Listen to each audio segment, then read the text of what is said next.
Hi எல்லோரும் எப்படி இருக்கீங்க? நான் ஸ்கூல் படிக்கும்போதெல்லாம் வாரத்தில் ஒரு நாள் மட்டும்தான் ஒயிட் அண்ட் ஒயிட் யூனிஃபார்மு. அதுக்கு ஒயிட் கலர் ஷூஸ் தான் போட்டுட்டு போகணும்.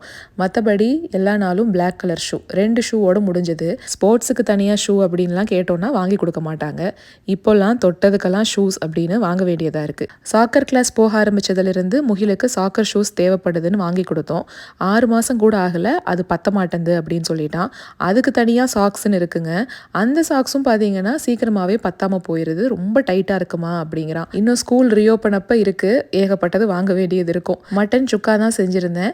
பசங்களுக்கு இந்த மாதிரி குட்டி குட்டியாக கட் பண்ணி எலும்பெல்லாம் எடுத்துட்டோன்னா நல்லா சாப்பிட்டுக்கிறாங்க. ஒரு 8 விசிலுக்கு மட்டனை வேக வச்சுக்கிட்டேன். அப்போவே இஞ்சி பூண்டு பேஸ்ட்டும் சேர்த்துட்டேன். மிளகு, சீரகம், சோம்பு 3மே ஒவ்வொரு ஸ்பூன் எடுத்து நல்லா வறுத்துட்டு பவுடர் பண்ணிக்கலாம். இந்த பவுடர் மட்டும்தான் சேர்த்தேன். கடைசியாக ஒரு 1/2 டீஸ்பூன் கரம் மசாலா சேர்த்துக்கிட்டேன். மட்டன் எப்போவுமே கேஸ்டைன் பேனில் செய்யும் போது லைட்டாக ஒட்டும். அப்போவே கழுவிட்டு சீசன் பண்ணிக்கிட்டோம் அப்படின்னா நல்லாயிருக்கும். நம்ம நாளைக்கு ஒரு ஷார்ட்ஸில் பார்க்கலாங்களா?